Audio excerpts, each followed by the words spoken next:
इसरो ने मंगलयान के इंजन्स को अभी अभी फायर किया है उसके 4th ऑर्बिटल रेजिंग मैन्यूवर के लिए, और इंजीनियर्स ने इसको मौका समझकर मेन इलेक्ट्रिकल स्विच के साथ साथ बैकअप स्विचेस को भी ऑन करने का सोचा। सोच थी कि इस सिस्टम को अभी टेस्ट कर लिया जाए इससे पहले कि स्पेसक्राफ्ट मार्स की तरफ अपनी फाइनल ट्रैजेक्टरी पर आगे बढ़े, लेकिन दोनों स्विचेस को एक साथ ऑन करने से इलेक्ट्रिकल सिग्नल्स आपस में ही भिड़ गए, जिसकी वजह से फ्यूल वाल्व एक झटके में बंद हो गई और मेन इंजन ईंधन की कमी की वजह से बंद पड़ गया। लेकिन हम यहाँ तक पहुंचे कैसे? क्योंकि उस वक्त ना हमारे पास LVM-3 जैसा रॉकेट था जो हमें सीधा मार्स तक ले जा सके, और ऊपर से हमने तो अभी तक बस चांद तक का सफर तय किया था, और वो भी केवल एक बार। तो सीधा इतनी बड़ी छलांग कैसे, और वो भी इतने कम समय में? इस कहानी की शुरुआत हुई थी तब जब PM मनमोहन सिंह ने इसरो की एनिवर्सरी मंथ में अनाउंस किया था मार्स ऑर्बिटर मिशन को। हालांकि फॉर्मर इसरो चेयरमैन माधवन नायर ने 2008 में पब्लिकली एक्नॉलेज जरूर किया था मार्स मिशन को, लेकिन यह पहली ऑफिशियल पब्लिक कॉन्फर्मेशन थी मंगलयान की। यह वही समय है जब मंगल और धरती की दूरी सबसे कम होने वाली थी, और अगर इस विंडो को मिस कर दिया तो भूल जाओ इस लॉन्च को अगले 2 साल के लिए। समय कितना कम था, इसकी गंभीरता को तुम और भी गहराई से समझ सकते हो नासा के मार्स मिशन मेवन की तरफ देखकर, क्योंकि वो भी मंगलयान के साथ उसी लॉन्च विंडो में जाने वाला था। चाहे लॉन्च विंडो सेम रही हो, लेकिन मेवन की तैयारी 2008 से चल रही थी और उसका बजट था $671 मिलियन, और वहीं इसरो केवल $74 मिलियन में अपना स्पेसक्राफ्ट भेज रहा था। लोग इसे ग्रेविटी मूवी के बजट से कंपेयर कर रहे थे। हर तरफ यही बात हो रही थी कि इसरो इतने सस्ते में अपना मिशन पूरा कर लेगा। India would be so lucky, it would be a great miracle. But was it really just a miracle, या भारत ने यहाँ सच में कुछ ऐसा कर दिया जो अविश्वसनीय था और जिसके बारे में किसी ने बात तक नहीं की?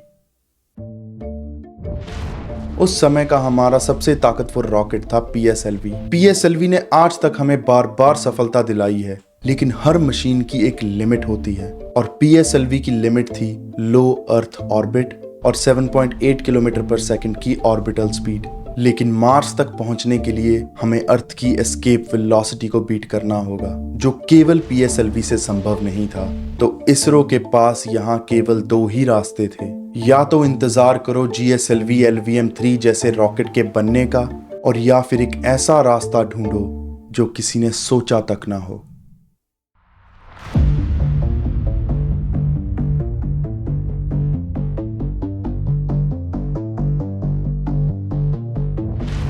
क्योंकि PSLV XL हमारा उस वक्त का सबसे बड़ा रॉकेट था, तो हमने उसे ही यूज किया मंगलयान के लॉन्च के लिए। लेकिन जैसा कि मैंने बताया कि वो स्पेसक्राफ्ट को सिर्फ लो अर्थ ऑर्बिट तक पहुंचा सकता था अगर उस स्पेसक्राफ्ट का वेट 3800 किलोग्राम होता तो।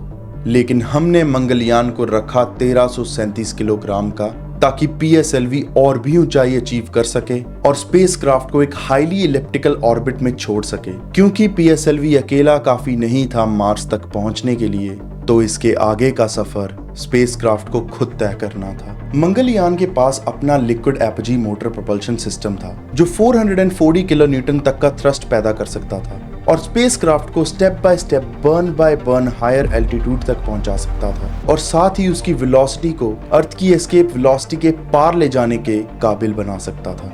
हमने पहले 3 मैनूवर्स को एक के बाद एक कंप्लीट कर लिया और 23,500 किलोमीटर की हाइट से लगभग 72,000 किलोमीटर की हाइट तक पहुंच गए। और अब बारी थी उस मैनूवर की जहां से इस वीडियो की शुरुआत हुई थी। लेकिन इस बार पिछले 3 बर्न्स की तरह हम टारगेट हाइट और स्पीड तक नहीं पहुंच पाए। लेकिन इसरो इस कठिनाई से भी रुकने वाला नहीं था, क्योंकि टीम ने कैलकुलेशंस रन करी और अगले ही दिन हमने एक और सप्लीमेंट्री ऑर्बिटल रेजिंग मैनूवर भी कंप्लीट कर लिया और हम टारगेट से भी ज्यादा की हाइट और स्पीड पर पहुंच गए। उसके बाद 6th मैनूवर को फिनिश करके हम तकरीबन 193,000 किलोमीटर की हाइट और 10.8 किलोमीटर पर सेकंड की स्पीड तक पहुंच गए।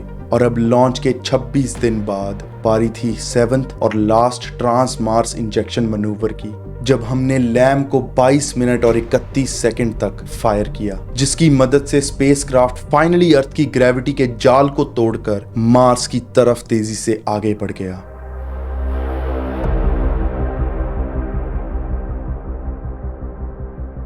तकरीबन 10 महीने के सफर के बाद मंगलयान धरती से इतना दूर आ चुका था कि सिग्नल जो लाइट की स्पीड पर ट्रैवल करता है उसे भी पहुंचने में 12.5 मिनट का समय लगना था। तो अगर कुछ गलत हो भी गया तो उसके सोल्यूशन के एक्शन में 25 मिनट का डिले होने वाला था। लेकिन सिग्नल डिले से भी ज्यादा गंभीर चिंता की बात थी कि इंजन पिछले 10 महीने से एकदम ठंडा पड़ा था। तो हम बस उम्मीद कर सकते थे कि जब समय आएगा तो वो इंजन फिर से काम करेगा।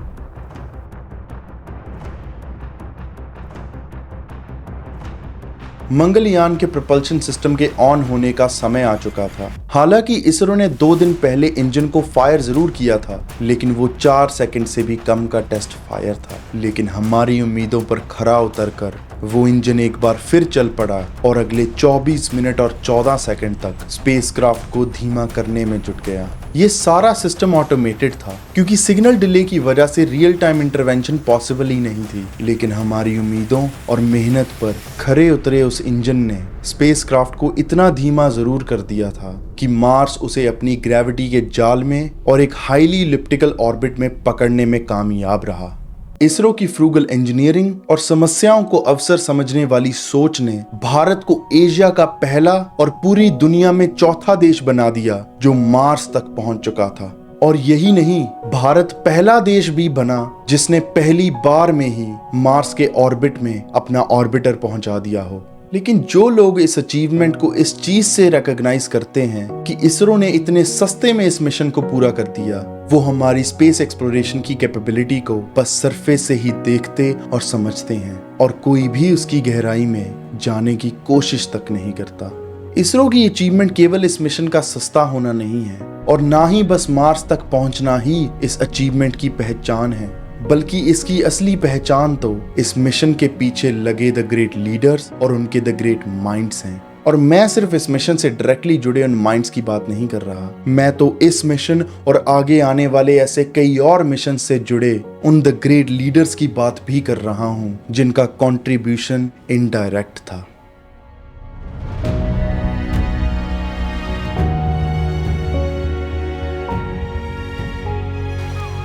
कोथाईसरी तिरुनेलवेली तमिलनाडु से आने वाले सुबिया अरुणन, वो नागरकोइल कन्याकुमारी तमिलनाडु से आने वाले मिस्टर नंबी नारायणन के दामाद हैं।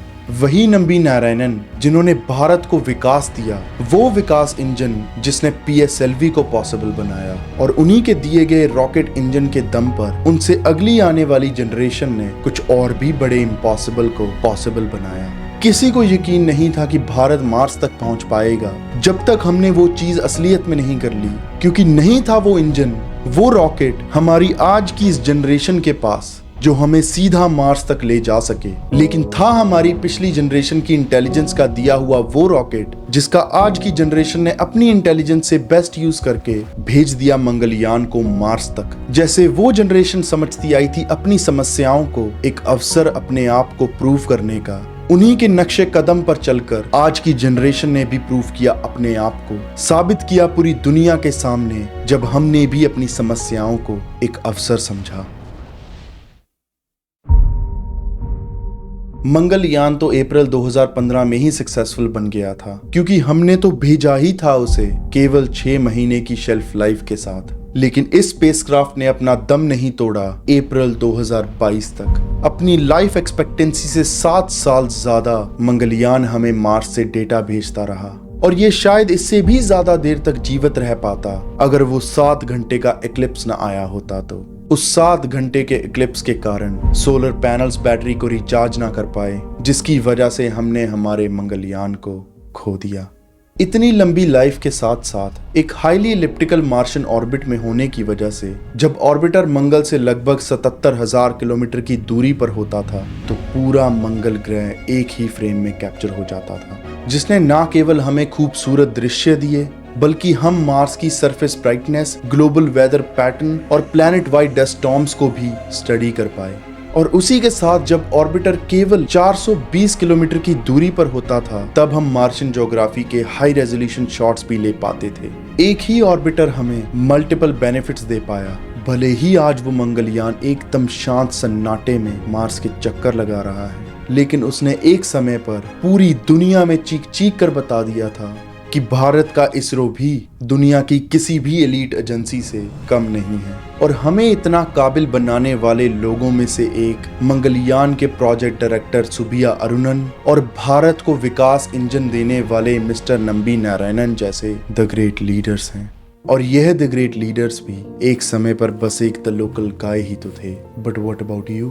क्या तुम भी हो द लोकल गाय? क्योंकि अगर हो तो जानो कि एक द ग्रेट लीडर हर समस्या को एक अवसर समझता है, अवसर खुद को साबित करने का, अवसर अपनी मौजूदगी का ऐलान पूरी दुनिया में करने का।